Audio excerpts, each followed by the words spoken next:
us live right now is licensed psychologist and owner of Houston Behavioral Health, Dr. Megan Houston. Good morning, Dr. Houston. Thank you so much for your time. Thank you for having me today. I appreciate it. You know, this is extremely frightening. It's extremely frightening for obviously the people who have been attacked, survivors of these types of crimes, but also the greater community at large. With that, knowing what we know right now, what would be your top message to people?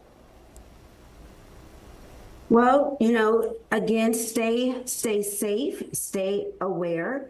What we also don't want to do is, generalize and cause a fear throughout panic, yeah. the city of Houston. We've caught these two suspects, and hopefully we won't see any type of copycat crimes, but stay safe and stay aware. Recognize that these victims and survivors of these sexual assaults need support. In all the ways, through the community, through their family, through their friends.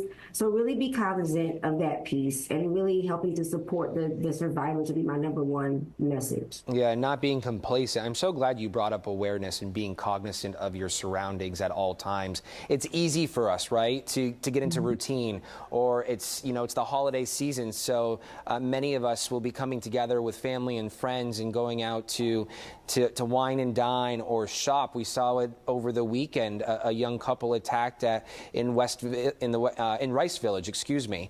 And so, yes, obviously the crimes are different, but at the core of it all is remaining vigilant, staying cognizant of your surroundings at all times. With that, Dr. Houston, talk to us about the different resources available for people in Houston when it comes to these types of crimes.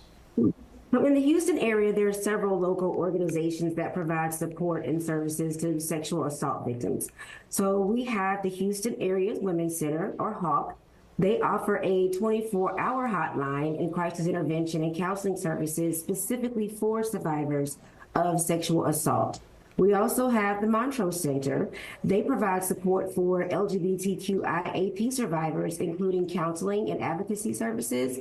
And we also have the Texas Sexual Assault Hotline, which is a state resource that connects individuals to local services and provides support and guidance. And this is a process, right? This, of course, takes time. And so if you are a survivor of sexual assault, trying to get your sense of control back, know that you can. That's very well plausible. It can happen, and it will happen, but it will take time with help from different resources. Yes, absolutely. Absolutely. And when you're trying to regain control, there are several ways that sexual assault survivors can attempt to regain that sense of control. That is a primary thing you lose after an assault. So like you stated, seeking professional guidance, and there are affordable services available to survivors. But engaging with a therapist who specializes in trauma can provide survivors with essential tools to process their experiences and develop coping strategies and rebuild their sense of agency. And support groups can also foster connection and validation.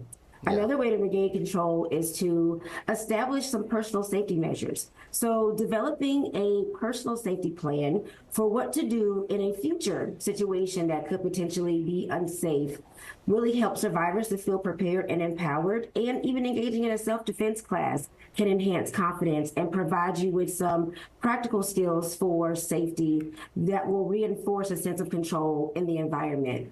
And if you can, another great way to try to regain control is to try to transform your living space and make your home a sanctuary. Having a safe space can definitely impact your emotional well-being. And trying to personalize your environment to reflect safety and comfort affords you a sense of stability and control.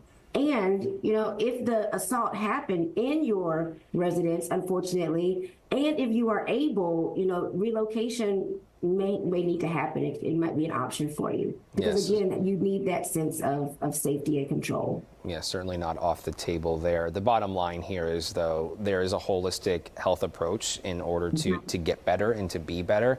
And knowing that you're not alone is at that core, is at the center of this entire ordeal, these situations, knowing you're not alone. Okay. Yes. Dr. Houston, thank you so much for your time this morning. We certainly do appreciate it.